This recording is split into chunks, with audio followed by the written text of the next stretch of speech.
मैं अपनी देहाती मोटी पत्नी को छोड़कर विदेश चला गया और वहां जाकर एक गोरी से शादी कर ली। कुछ महीनों बाद पिता ने खबर दी कि मेरी पहली पत्नी गर्भवती है। ये सुनते ही मैंने उस पर झूठा इल्ज़ाम लगा दिया और कह दिया कि यह बच्चा उसके किसी आशिक का है, मेरा नहीं।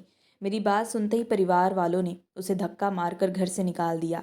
कई साल बीत गए।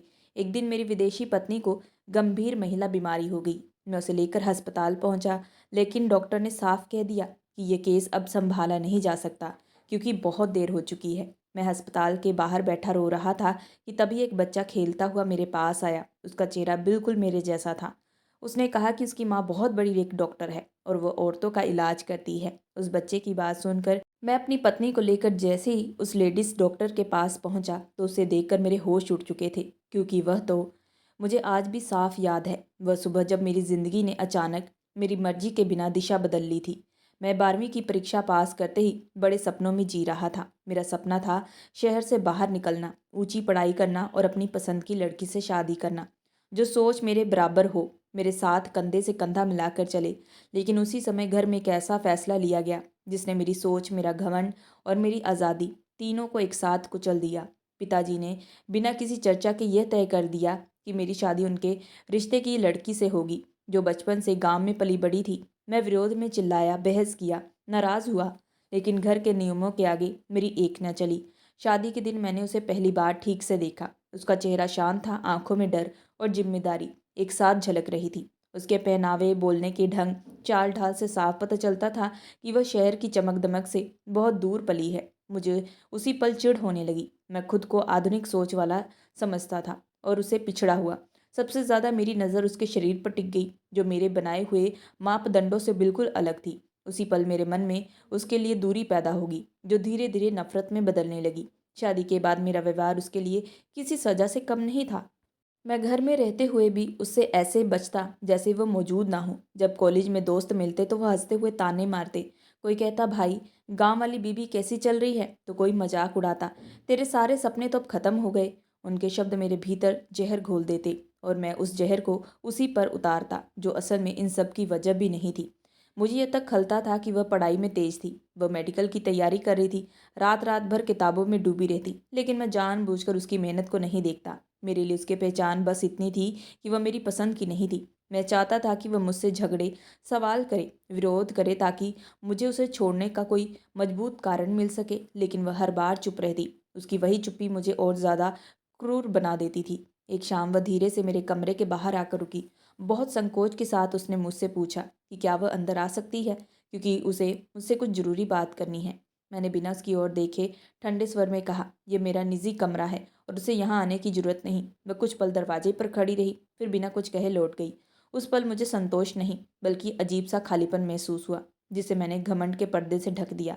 मैंने अपने मन में तय कर लिया था, जैसे ही मुझे बाहर पढ़ने या काम करने का मौका मिलेगा, मैं इस रिश्ते से बाहर निकल जाऊंगा। मुझे लगा वह मेरी ज़िंदगी की रुकावट है, एक बोझ जिसे ढोना मेरी मजबूरी है। मैंने अपने भीतर यह मान लिया था कि भावनाएं कमजोरी होती है और रिश्ते सिर्फ जिम्मेदारी। उसी सोच के साथ मैंने अपने घर में रहते हुए भी खुद को अकेला बना लिया था। मैंने कभी उसकी तरफ देखने की जरूरत नहीं समझी, न ही उसके पास बैठने का विचार किया। मेरे लिए वह बस एक ऐसा नाम थी जो घर के कागजों में दर्ज था, दिल में नहीं।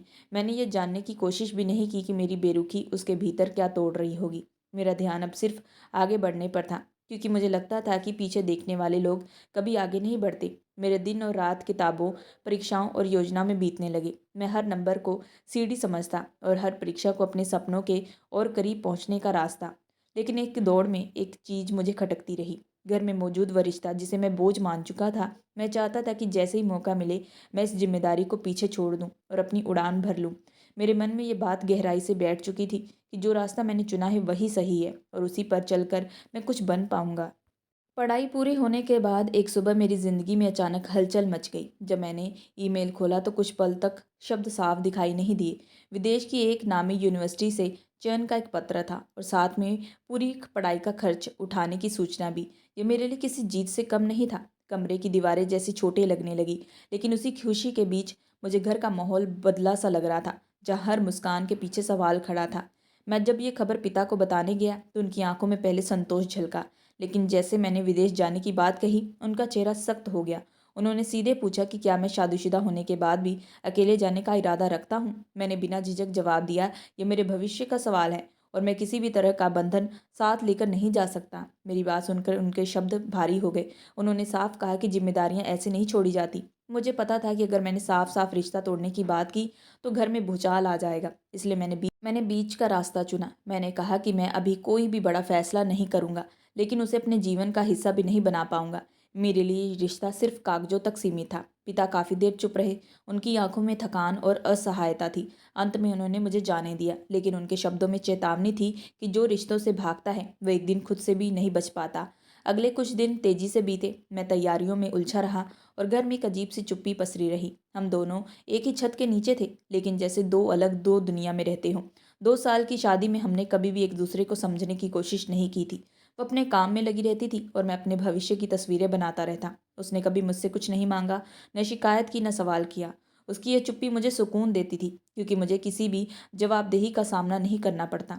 जाने से कुछ घंटे पहले मैं ड्राइंग रूम से गुजर रहा था, तभी वह सामने दिख गई। सामान पास में रखा था और वह शांत खड़ी थी। न चेहरे पर आंसू थे, न गुस्सा। उस पल मुझे लगा कि शायद वह आखिरी मौका है जब मैं इंसान होने का परिचय दे सकता हूँ। लेकिन मेरा घमंड फिर आगे आ गया। मैंने उसे उसी तरह आवाज़ दी जैसे किसी अनजान को दी जाती है। उसने सिर उठाया और मेरी तरफ देखा। पहली बार मैंने उसकी आंखों में सवाल नहीं, बल्कि स्वीकार देखा। वह नज़र मेरे भीतर कहीं ठहर गई थी। उस पल जब उसने मेरी तरफ देखा, मुझे ऐसा लगा जैसे मैं पहली बार किसी इंसान की आंखों में उतर रहा हूँ। उसकी नज़रों में कोई सवाल नहीं था, कोई शिकायत नहीं, बस एक गहरी चुप्पी जो बोलने से ज़्यादा भारी लग रही थी। एक पल को मेरा दिल डगमगाया, लेकिन मैंने खुद को संभाल लिया। मैंने अपने भीतर उभर रही कमजोरी को तुरंत दबा लिया। मुझे लगा अगर मैं रुका तो शायद मैं अपने फैसले से पीछे हट जाऊंगा। मैंने ठंडे स्वर में कहा कि वह किसी भी तरह की उम्मीद न रखे। मैं वापस लौटने वाला नहीं हूँ, और कभी भी लौटा भी तो सिर्फ इस रिश्ते को ख़त्म करने के लिए आऊँगा। मैंने उसे साफ शब्दों में कह दिया था कि वह अब अपने जीवन के बारे में खुद सोचे। मेरे शब्द उसके लिए दर्द बनकर गिरे। कि मुझे महसूस हुआ उसके हाथ हल्के से कांपे और उसकी आंखों में नमी उभर आई, लेकिन उसने खुद को संभाल लिया। उसने कुछ नहीं कहा, बस धीरे से सिर हिलाया और वहां से चली गई। उसकी वह चुपचाप वापसी मुझे उस वक्त अजीब सी लगी, लेकिन मैंने उसे कमज़ोर समझकर नज़रअंदाज कर दिया। मैंने घर वालों से विदा ली। माँ और बहनों ने मुझे गले लगाया, लेकिन पिता की आंखों में संतोष नहीं था। उनमें एक ऐसी थकान थी जैसे वह पहले से जानते हो कि मैं गलत दिशा में जा रहा हूँ। जब मैं घर से बाहर निकला और गाड़ी में बैठा तो अनजाने में मेरी नज़र ऊपर गई। उसके कमरे की खिड़की बंद थी। उस पल मुझे लगा जैसे घर ने भी मुझसे मुंह मोड़ लिया हो। हवाई अड्डे पर पहुंचते ही मेरा ध्यान पूरी तरह भविष्य पर टिक गया। जब विमान ने उड़ान भरी तो मुझे लगा मैं केवल देश नहीं छोड़ रहा, बल्कि पीछे छूटे हर रिश्ते को खुद से अलग कर रहा हूँ। मेरे मन में यही चल रहा था कि अब कोई रोक टोक नहीं होगी, कोई सवाल नहीं करेगा, कोई मुझे किसी नाम से नहीं पुकारेगा। मेरे बैग में कुछ कागज़ थे जिनका इस्तेमाल मैं बाद में करने वाला था। मैंने तय कर लिया था कि जैसे ही मैं वहां पहुंचूंगा अपने पुराने रिश्ते को पूरी तरह ख़त्म कर दूंगा। विदेश की ज़मीन पर कदम रखते ही मुझे एक अलग ही दुनिया दिखी। तेज रफ्तार ज़िंदगी, खुला माहौल और बिना किसी जवाबदेही के जीने की आज़ादी। मैंने तुरंत पढ़ाई में खुद को झोंक दिया। यहाँ किसी को मेरी पिछली ज़िंदगी से मतलब नहीं था, न परिवार, न परंपरा, न जिम्मेदारी। मुझे यही आज़ादी चाहिए थी। करीब 1 साल बाद मेरी मुलाकात समाया से हुई। वह मेरे साथ पढ़ती थी, आत्मविश्वास से भरी, खुलकर हंसने वाली और अपनी शर्तों पर जीने वाली। उसकी बातें, उसका पहनावा और उसका नज़रिया, सब कुछ मेरी सोच से मेल खाता था। मुझे लगा जैसे मुझे वही जीवन मिल गया जिसकी मैंने हमेशा कल्पना की थी। धीरे धीरे हम करीब आए और मैंने बिना पीछे देखे उससे शादी कर ली। मुझे यह तक याद नहीं रहा कि मेरे जीवन में कोई और नाम भी दर्ज है। मेरे लिए पिछला रिश्ता अब सिर्फ एक बोझ भरी याद था, जिसे मैंने खुद से बहुत दूर धकेल दिया था। मैंने अपने पिता को फ़ोन करके ये खबर भी दी, लेकिन फ़ोन के उस पार कुछ देर तक शांति बनी रही। फिर उन्होंने सिर्फ इतना कहा कि मैंने एक और गलती कर ली है। उनकी आवाज़ में गुस्सा नहीं था, सिर्फ टूटन थी। मैंने फ़ोन रख दिया, ये सोचकर कि वक्त के साथ सब ठीक हो जाएगा। मुझे ये एहसास नहीं था कि जिन रिश्तों को मैं ख़त्म समझ रहा हूँ वे मेरी किस्मत में अभी भी लिखे हुए हैं। जिस चुप लड़की को मैंने पीछे छोड़ दिया था उसकी कहानी यहीं ख़त्म नहीं हुई, और जिस आज़ादी को मैंने अपनी जीत समझा था वही आगे चलकर मेरी सबसे बड़ी सजा बनने वाली थी। फ़ोन अब भी मेरे हाथ में था, लेकिन मुझे लगा जैसे किसी ने मेरे भीतर से कुछ खींच लिया हो। जिनके गर्व के लिए मैं सब कुछ कर रहा था वही अब मुझसे दूर हो चुके थे। उस खालीपन से बचने के लिए मैंने तुरंत अगला कदम उठाया। मैंने पुराने रिश्ते को औपचारिक रूप से समाप्त करने का कागज़ भेज दिया। मुझे लगा कि ऐसा करके मैं खुद को हल्का कर लूँगा। कुछ ही दिनों में जवाब आ गया, बिना किसी सवाल के, बिना किसी शर्त के। सब कुछ स्वीकार कर लिया गया। मुझे लगा कि अब मैं पूरी तरीके से स्वतंत्र हूँ, लेकिन आज़ादी का वह एहसास कुछ अधूरा था। भीतर कहीं एक खाली जगह बन रही थी जिसे मैं जानबूझकर अनदेखा कर रहा था। मैंने खुद को नए जीवन में डुबो दिया। मेरी नई पत्नी के साथ शुरुआत में सब कुछ चमकदार था। महंगे उपहार, आलीशान घर, सजे सवेरे कमरे और हर सप्ताह दोस्तों से भरी महफिलें। मुझे लगता था यही असली जीवन है, जहाँ कोई जिम्मेदारी बोझ नहीं लगती। लेकिन धीरे धीरे उस चमक के पीछे छिपी सच्चाई सामने आने लगी। मुझे महसूस होने लगा कि रिश्ते की डोर भावनाओं से नहीं, सुविधाओं से बंधी है। अगर खर्च कम होता तो व्यवहार बदल जाता। अगर इच्छाएं पूरी ना होती तो नाराजगी साफ दिखने लगती। मुझे समझ में आने लगा कि यहाँ साथ नहीं, सिर्फ जरूरत है। वह जीवन जिसे मैं सपना समझ रहा था असल में लेन देन का सौदा बन चुका था। और फिर एक रात जब मैंने खर्चों पर सवाल उठाया तो पहली बार हमारे बीच टकराव हुआ। उस पल मुझे एहसास हुआ कि जिस रिश्ते को मैंने आज़ादी समझा था वह भी एक अलग तरीके की कैद बन चुका है। फ़र्क सिर्फ इतना था कि इस कैद में दिखावा था, शोर था, लेकिन सुकून नहीं। उस रात मैं देर तक जागता रहा। पहली बार मुझे लगा कि मैंने जो छोड़ा था वह शायद उतना कमज़ोर नहीं जितना मैंने समझा था, और जिसे मैंने चुना वह उतना सच्चा नहीं निकला जितना मैंने सोचा था। लेकिन तब तक बहुत देर हो चुकी थी। ये सब एक झटके में नहीं टूटा, बल्कि धीरे धीरे बिखरा। शुरू में मैं खुद को समझाता रहा कि ये सामान्य है, हर रिश्ते में उतार चढ़ाव आते हैं। लेकिन सच तब सामने आएगा जब एक रात मैंने अनजाने में बातचीत सुन ली जिसे शायद मुझे कभी नहीं सुनना चाहिए था। वह किसी और से फ़ोन पर हंसते हुए कह रही थी कि उसके साथ रहना सिर्फ सुविधा है, और जैसे ही उसका काम निकल जाएगा वह आगे बढ़ जाएगी। उन शब्दों ने मेरे भीतर कुछ तोड़ दिया। जिस चमक, समझदारी और खुलेपन को मैं प्यार समझ बैठा था वह सिर्फ दिखावा था।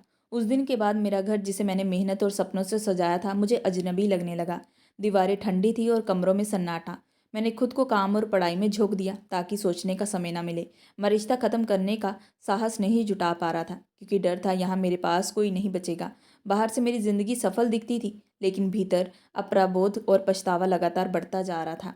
बार बार मुझे ये ख्याल सताता कि मैंने एक सीधे साधे इंसान को सिर्फ अपनी जिद और स्वार्थ के कारण छोड़ दिया। धीरे धीरे हालात और बिगड़ते गए, खर्च बढ़ते गए, ताने बढ़ते गए और सम्मान घटता चला गया। मुझे महसूस होने लगा कि मैं किसी रिश्ते में नहीं बल्कि एक बोझ में ढो रहा हूँ। जिस जिस दुनिया पर मुझे गर्व था वही अब मुझे कैद लगने लगी थी। फर्क सिर्फ इतना था कि इस कैद की चाबी मेरे ही हाथ में थी, लेकिन हिम्मत नहीं थी दरवाज़ा खोल सकूं। माँ बाप का स्नेह, घर की सादगी और पुरानी यादें अब बहुत ज़्यादा सताने लगी थी। लेकिन लौटने का रास्ता मैंने खुद ही बंद कर दिया था। दूसरी शादी की असफलता ने मेरी नींव हिला दी थी। जिस सुख और स्वतंत्रता की खोज में मैंने सब कुछ दांव पर लगाया, वही मुझे सबसे ज़्यादा नुकसान पहुंचा गई।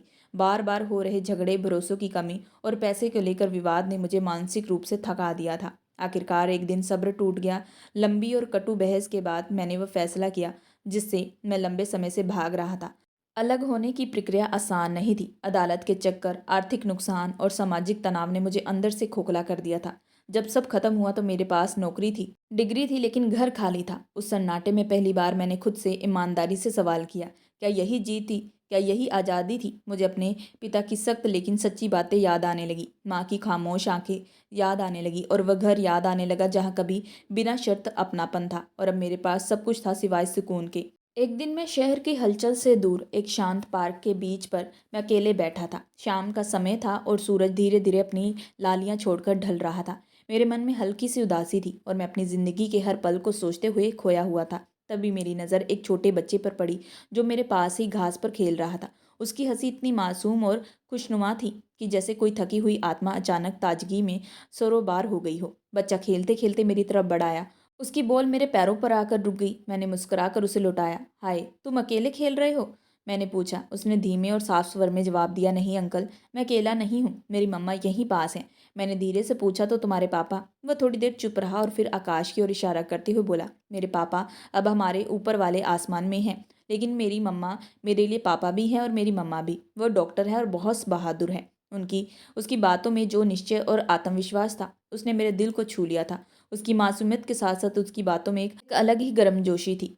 हम लंबे समय तक बातें करते रहे। उसने मुझे अपनी मम्मी की कहानी सुनाई, कैसे वो रातों को जागकर पढ़ाई करती रहती और अब एक सफल और सम्मानित डॉक्टर बन गई। क्या आप डॉक्टर हैं? उसने मुझे उत्सुकता से पूछा। मैंने मुस्कुराते हुए कहा कि नहीं बेटा, मैं इंजीनियर हूँ। तभी एक कोमल और पहचान योग्य आवाज़ आई, वंश तुम कहाँ हो? जल्दी करो, तुम्हें घर लौटना है। वंश ने तुरंत जवाब दिया, मम्मा मैं यहाँ अंकल से बात कर रहा हूँ। मैंने सर उठाकर देखा। लगभग 25 कदम दूर एक महिला खड़ी थी। उसने नीले रंग का कोट पहना था। उसकी चाल और पहनावा दोनों में एक अलग आत्मविश्वास झलक रहा था। जैसे ही वह मेरे पास आई, उसने काम की वजह से चेहरे का मास्क हटाया। मैं उसकी ओर देखकर ठिठक गया। वह वही लड़की थी जिसे मैंने 5 साल पहले अनदेखा किया था, लेकिन अब वह पूरी तरह बदल चुकी थी।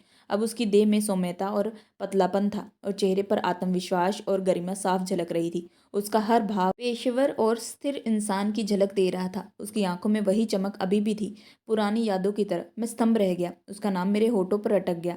मैं अंदर ही अंदर सोच रहा था कि कैसे मैंने कभी उसकी मासूमियत और सुंदरता को नापसंद कर दिया था। अब वह न केवल एक सफल डॉक्टर थी, बल्कि जीवन की हर कठिनाइयों को पार करके एक सशक्त महिला बन चुकी थी। वंश ने मुझसे कहा, देखो अंकल, मेरी मम्मा कितनी बहादुर है। मेरी शक्ल आपसे भी मिलती है। मैं बस चुप रह गया। मेरे मन में अपने पुराने फैसलों पर पछतावा और उसकी सफलता पर अचरज दोनों ही मिश्रित हो चुके थे। उस दिन पार्क में बैठकर मैंने महसूस किया कि रिश्तों की असली खूबसूरती और उनकी असली कीमत केवल बाहर की दिखावटों में नहीं, बल्कि आत्मविश्वास, मेहनत और दिल की सच्चाई में होती है। मैंने उस दिन पहली बार खुद को बिल्कुल नाकाम और मूर्ख इंसान समझा। सामने खड़ी ये महिला मेरी पुरानी गलतियों और मेरी सबसे बड़ी भूल का जीवित सबूत थी। मैं वहीं खड़ा रहा। मेरे पास बोलने के लिए शब्द नहीं बचे थे। मेरा दिल जोर जोर से धड़क रहा था और होश जैसे उड़ गए। वह दीप्ति थी, वही लड़की जिसे मैंने सालों पहले मजाक और तंज का निशाना बनाया था, जिसे मैंने गरीब और देहाती कहकर ठुकरा दिया था। उस वक्त मैं अमेरिका के लिए निकल गया और उससे पीछे छोड़ आया था, लेकिन अब वह पूरी तरीके से बदल चुकी थी। उसका शरीर फिट और चुस्त था। चेहरे पर मासूमियत के साथ साथ आत्मविश्वास की झलक थी। मैंने लड़खड़ाते हुए बस एक सवाल दोहराया, दीप्ति, तुम यहाँ क्या कर रही हो?